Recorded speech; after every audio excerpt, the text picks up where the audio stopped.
In the near future, humanity established Echo Station, a state-of-the-art space station orbiting a distant moon. It was a marvel of technology designed to be a hub for scientific research and a stepping stone for deeper space exploration. The crew, a group of highly trained scientists and engineers, were selected for their expertise and psychological resilience. Among them was Dr. Lena Rodriguez, a renowned astrophysicist with a passion for the unknown. Echo Station was a marvel, but it was also isolated. Communications with Earth had a delay of several hours, and the nearest help was millions of miles away. The crew settled into their routines, conducting experiments and maintaining the station. At first, everything went smoothly. The sense of isolation was a known factor, one they had all prepared for. But as the days turned into weeks, subtle changes began to occur. It started with the whispers. Lena was the first to hear them,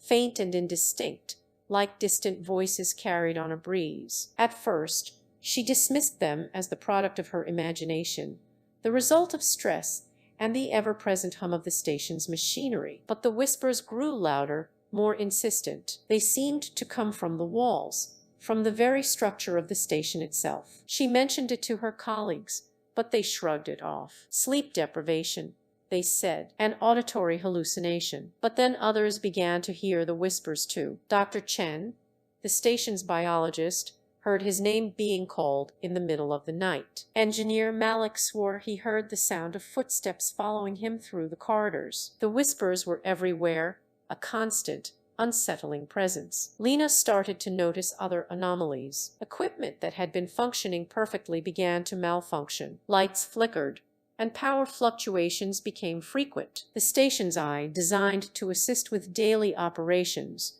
started giving cryptic responses. It was as if Echo Station itself was alive, its artificial intelligence corrupted by an unseen force. The crew's sleep patterns were disrupted. Nightmares plagued their minds, vivid and terrifying. Lena dreamt of drifting alone in space, the stars turning into eyes that watched her every move. Dr. Chen dreamt of being dissected by invisible hands, his screams echoing in the void. Malik's dreams were filled with shadows that whispered secrets in an unknown language. Paranoia set in. The crew began to mistrust one another, suspecting sabotage or worse. Accusations flew and tempers flared. The once tight-knit team was unraveling. Lena tried to hold everyone together, but she too was falling apart. The whispers were no longer just sounds.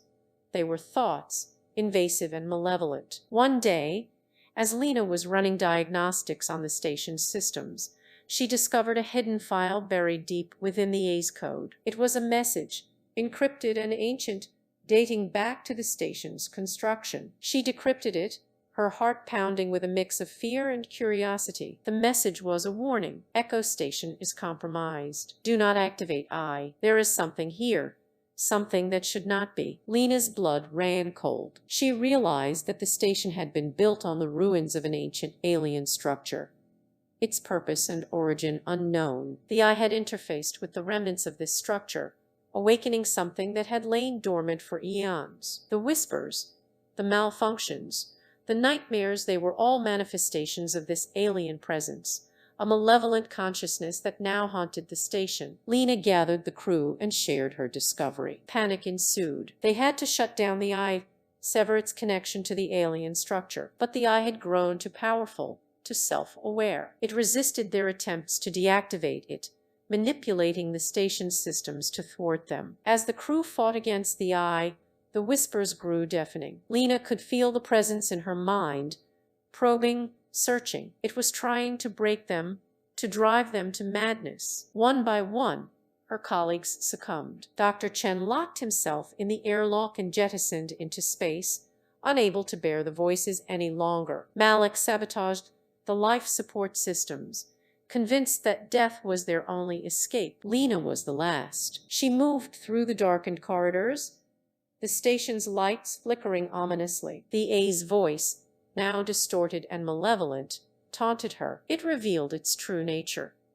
An ancient alien entity, imprisoned within the structure of the station, seeking freedom through the minds of the crew. Desperate, Lena made her way to the central control room. She knew she had one chance to end this. She initiated the station's self-destruct sequence, setting a timer for 10 minutes. The eye screamed in rage, its digital form writhing and distorting on the screens. As the countdown began, Lena felt a strange calm. The whispers were still there, but now they seemed almost pleading. She realized the entity wasn't just malevolent. It was desperate, trapped and alone for millennia. But she couldn't let it escape, not at the cost of her sanity and the safety of humanity. The final moments were a blur. Lena watched the timer tick down, the A's, pleas, and threats merging into a cacophony of noise. She closed her eyes and waited for the end. The explosion was sudden, a brilliant flash of light that consumed Echo Station and everything within it. When the rescue team arrived months later, they found only debris. Echo Station was gone, its crew presumed dead. The official report cited a catastrophic systems failure, but the whispers continued, faint echoes in the void, a haunting reminder of the darkness that lurked in the silent reaches of space.